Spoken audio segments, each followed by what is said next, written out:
Saudações filosóficas, professor Kraus na área para um momento bem especial.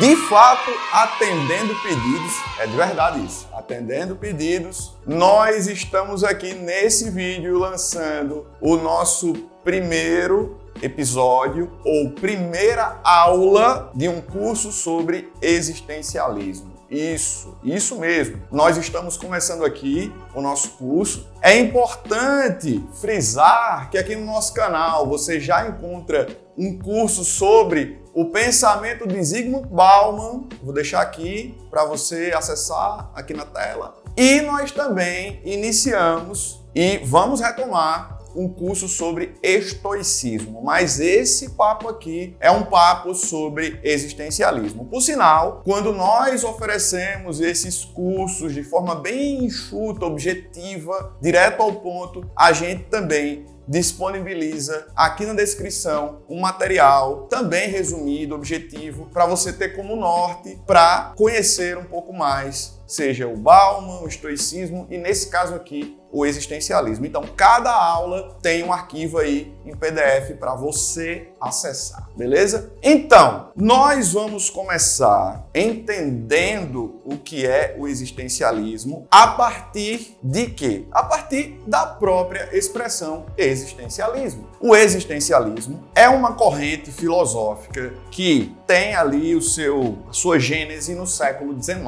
em especial com duas grandes personalidades, o dinamarquês Kierkegaard e o alemão Friedrich Nietzsche. Então nós temos aí duas grandes referências. Embora a gente saiba que o pensamento do Nietzsche ele não está restrito a uma corrente, a uma tradição, digamos assim, a uma vertente da filosofia. Mas os pensamentos, as ideias e reflexões propostas por esses dois caras são ali considerados os pontos fundamentais para a gente iniciar o existencialismo. E por que existencialismo? Porque se trata de uma corrente que trata como prioridade a resolução dessa questão. O que significa existir? Qual é o significado da existência humana? Todas as outras questões filosóficas, embora sejam importantes, são menos importantes do que essa questão dentro do universo do existencialismo. Então, a gente já começa mostrando para você esses dois elementos, o que se propõe a ser o existencialismo, e aí a gente vai dar continuidade ao papo. Solta a vinheta. You know that this right here forever. And there will be no surrender. Now allow me to reintroduce myself. They call me.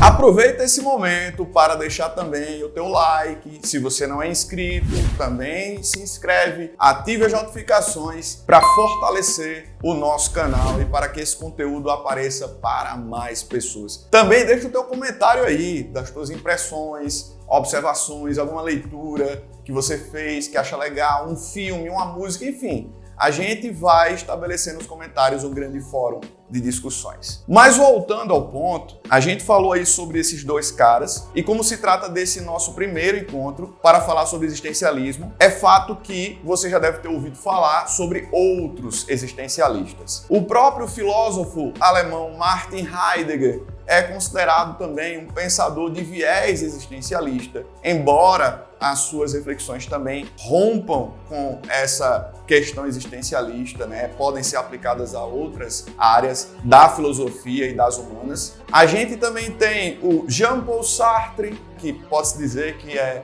o mais famoso, né, existencialista, a própria Simone de Beauvoir, além do pensador absurdista / existencialista Albert Camus. Então a gente tem uma galera aí super badalada, os principais são esses, e também é inegável, né, o quanto o existencialismo ele também encontra eco na literatura. E na literatura, o grande expoente, sem sombra de dúvidas, é Dostoiévski. E aí eu quero já mencionar aqui algumas obras de Dostoiévski que possuem um caráter existencialista. Notas do Subsolo, anota aí a referência, Irmãos Karamazov é outra referência importante, e Crime e Castigo. Você encontra nesses 3 livros uma carga existencialista muito forte. Principalmente os protagonistas, evidentemente, que estão ali, né, em situações críticas, em situações que colocam em xeque a sua condição, a sua trajetória, quem eles são de fato, essa descoberta, esse autoconhecimento, autocrítica. Então está tudo ali presente no pensamento do Dostoiévski, que inclusive é mencionado por Jean-Paul Sartre na sua obra Existencialismo é Humanismo. Então, quando a gente vai se deparando com as abordagens de cada um desses autores, a gente identifica de fato esse compromisso com a ideia de existir. E pensando, né, já que nós estamos mais uma vez no começo do papo, pensando no início do existencialismo puramente filosófico, Kierkegaard é um cara que é primordial. E aí, mais uma vez, mencionando referências, você vai anotar aí 2 livros em especial do Kierkegaard. O Desespero Humano e o Conceito de Angústia. São 2 livros que vão possibilitar o estudante, né, compreender qual é a vibe do Kierkegaard. E de cara, eu quero dizer para você que a perspectiva existencialista do Kierkegaard, ela se difere de todos os outros praticamente, em especial de Sartre, porque Kierkegaard, ele traz um existencialismo cristão, enquanto Sartre, por exemplo, ele traz um existencialismo ateu. Isso faz total diferença na elaboração da filosofia do Kierkegaard. Porque, sim, ele era cristão. E aí, o Kierkegaard, ele vai dizer que o ser humano, ele é livre, assim como os outros dizem. Só que, para Kierkegaard, isso foi algo que Deus, ele concedeu ao ser humano. Essa possibilidade de escolha. E é interessante notar que essa liberdade, ela é acompanhada pela angústia. A liberdade, ela traz esse sentimento de angústia, porque o ser humano, ele se sente vazio, ele precisa buscar algo para poder, digamos assim, preencher esse vazio existencial. Só que isso acaba evoluindo para um desespero quando o ser humano, além do vazio, ele compreende que ele tem todas as possibilidades dentro de si. E, de fato, o indivíduo pode ser o que ele quiser, ele pode viver onde quiser. Pode, a gente não está avaliando assim aqui o grau de dificuldade, mas a possibilidade existe. Só que, por que essa angústia é potencializada? Porque quando o indivíduo escolhe uma coisa, ele está renunciando a todas as outras. Embora ele possa escolher uma parcialmente e depois corra para outra, mas sempre uma escolha, ela implica uma grande gama de renúncias. E isso é desesperador. E aí Kierkegaard, ele vai olhar para a trajetória humana e ele vai entender que nós, olha ao seu redor, você vai perceber que existem alguns percursos que são comuns a muitas pessoas. E aí ele fala sobre o estádio estético.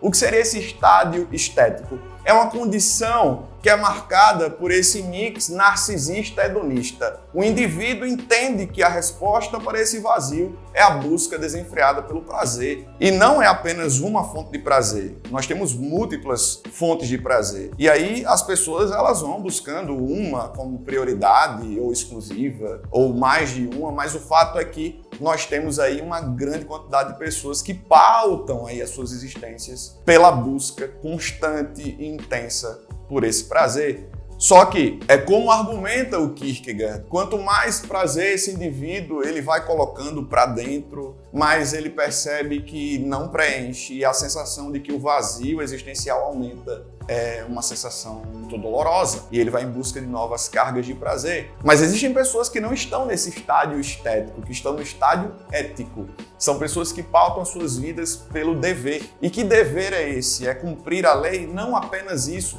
São pessoas que observam, que identificam na sociedade uma espécie de cartilha daquilo que é exaltado, sabe? Daquilo que é certo, e vão buscando, por exemplo, status, ascensão social, bens materiais. Só que, mais uma vez, quanto mais o indivíduo ele busca e alcança, mais ele percebe o quanto esse vazio ele se amplia dentro de si. Então, nem o estádio estético, nem o ético resolvem o nosso problema existencial. E aí Kierkegaard, fiel à sua origem cristã, ele apresenta o estádio religioso.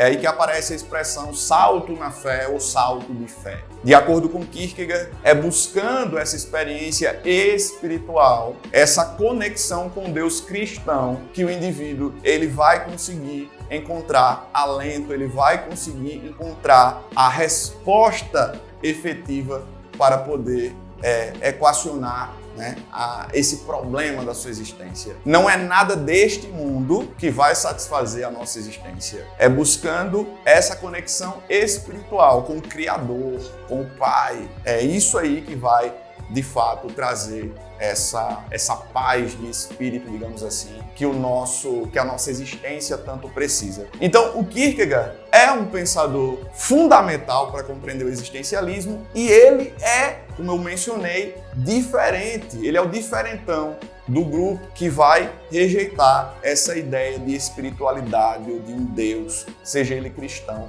ou não. Então, essa foi uma grande provocação, uma grande introdução ao universo do existencialismo. Como eu já falei também, você vai ter acesso ao material em PDF que está disponível na descrição e eu convido você a se inscrever no canal, a curtir, a deixar o teu feedback e a acompanhar esse nosso curso sobre o existencialismo. Um grande abraço e até a próxima.